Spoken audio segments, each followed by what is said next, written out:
Good afternoon, everybody. Susan here from Peace Minds again. And today I think we'll talk about the menopause.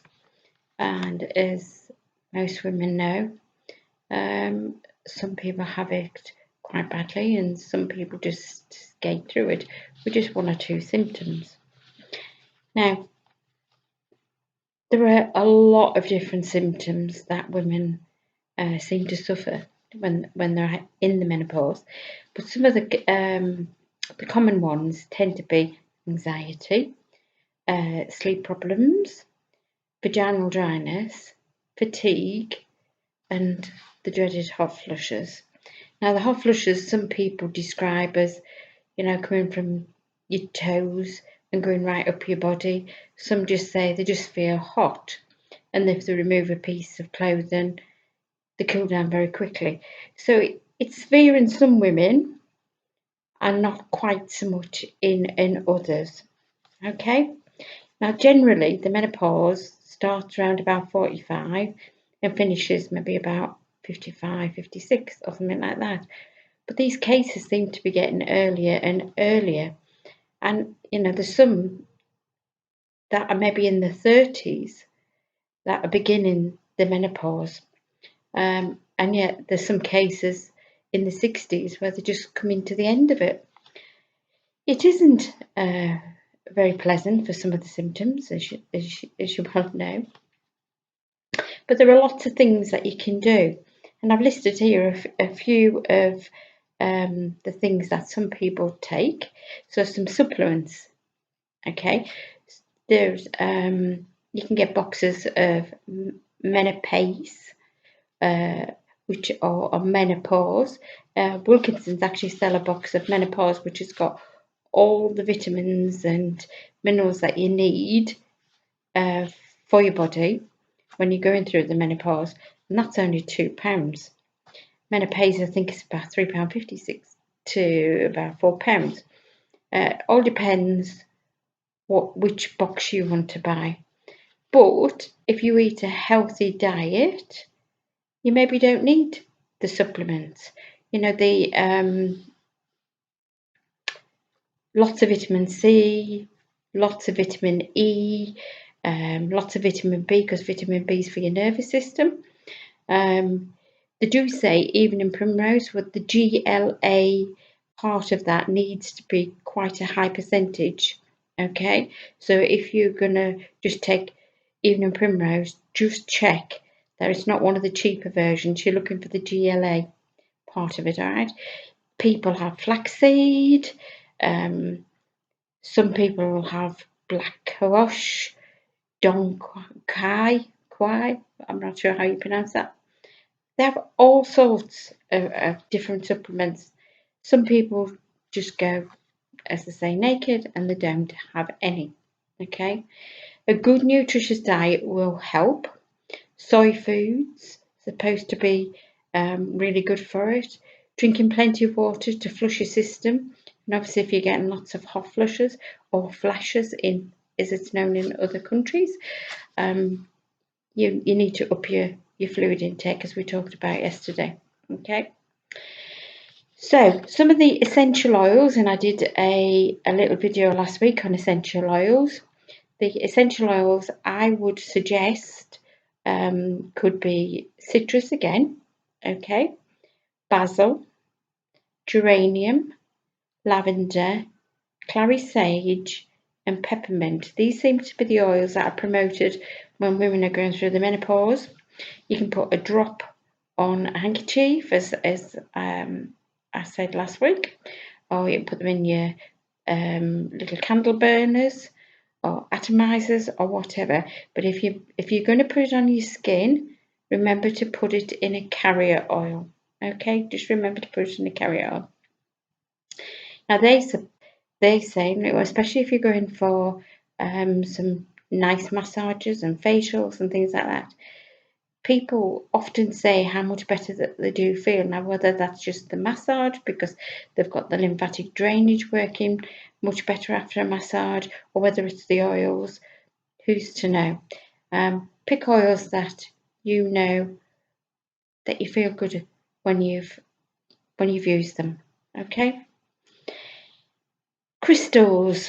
There's a lot to be said about crystal therapy when you're doing menopause.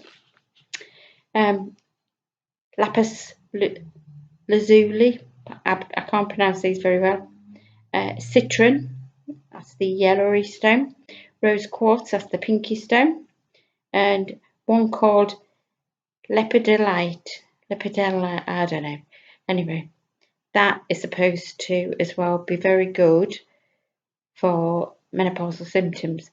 And you leave these crystals. Now, I do know the lapis is a blue stone. Okay, I do have one somewhere. And you leave these next to your skin. Okay, and you can also, if you're going to do a meditation and you're going to lie down to do the meditation, you can put these stones on your body right next to your skin and see if they do make a difference to you. Everybody's different. So some it will work, some people can't even be bothered about. You can get the menopause magnets as well. They're freely available in lots of chemists. I know Boots the chemist sell it. I think it's quite expensive, it's about 25 quid. And you pop those in your underwear and next to your skin, and they're supposed to reduce the hot flushes and some of the other symptoms. These are all things that people are trying.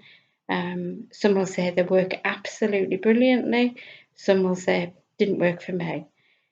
You know, I'm just giving you a flavour of what you can do. Now, obviously, hypnosis helps, and I do sessions for people who are going through the menopause. But basically, relaxation is probably one of the best things you can do for yourself. EFT to remove some of the symptoms. That's the tapping that we went through last week or the week before.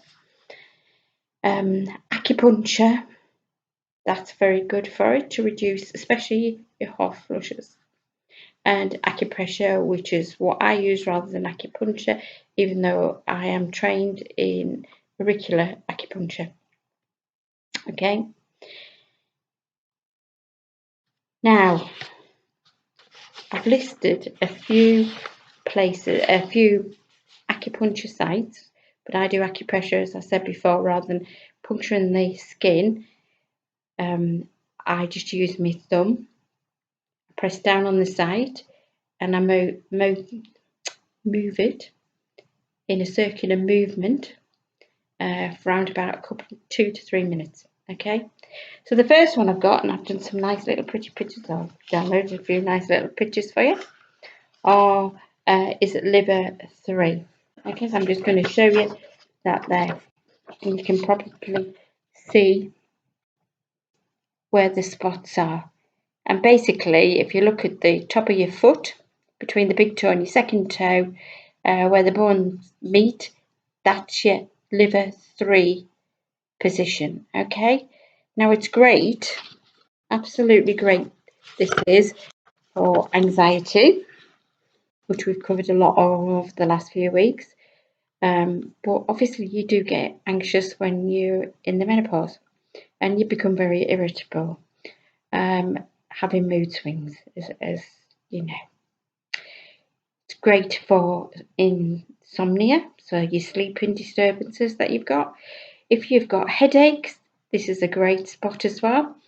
Or feel dizzy, just press that down with your thumb. You don't have to make circular movements. I just do that because I don't know why I do it, but it works. Okay, you can feel a pulse under these points. Just remember that. Now it also works. This point is very good because it's liver 3. Also works for all PMT. Impotence. It's pretty good at helping with impotence, digestive problems, eye issues. Okay, so just your liver 3 just helps with quite a number of things apart from the menopause. Okay, your next point is kidney 3, as you can see on there, that spot. And you can always look these up, to be honest. You can always look them up or send me an email and I can email you them back, these spots. Okay, and as you can see, that's at the back of your ankle on the inner side of your foot. So it's inside, okay, above your ankle at the side of the bone. Okay, this is your tibia bone.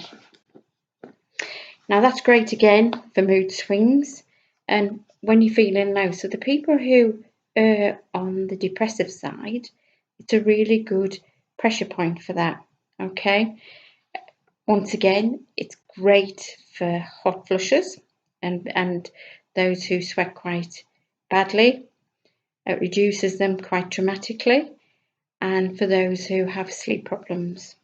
Okay, but once again, it can be used for asthma, impotence, ear issues, but it's also great for toothache and headaches, okay, and great for ankle and heel pain, okay.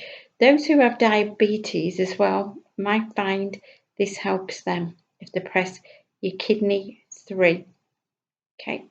Now your next point is called the spleen 6. And this is just to balance all female issues, okay? Can you see the purple dot? And that's 3 finger widths of the inside ankle at the back of the tibia bone. So 3 finger widths behind your ankle. It's just there. And you can see on the diagram and you know, even though I'm showing you these pictures, it's probably easier now you've got the name for these points to go back and look them up yourself. Okay. It's a really good point anyway because it crosses 3 of the meridian points. So it crosses your kidney, your liver and your spleen meridians. Okay, so it's a quite good all-rounder pressure point this. It's great for people with high blood pressure, digestive disorders, gynae issues. Okay, again, anxiety and dizzy, where they can go hand in hand for some people who have got general anxiety and insomnia.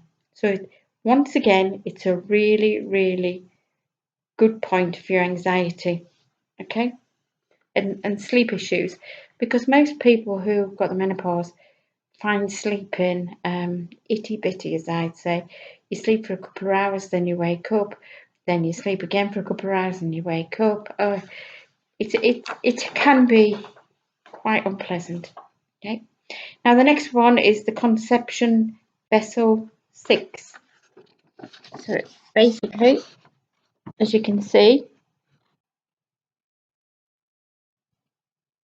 it's for all women's health.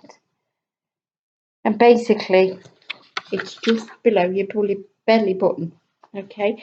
And this is for fatigue. So I thought, now I'll have a little go with this because I felt very, very fatigued this morning, very fatigued.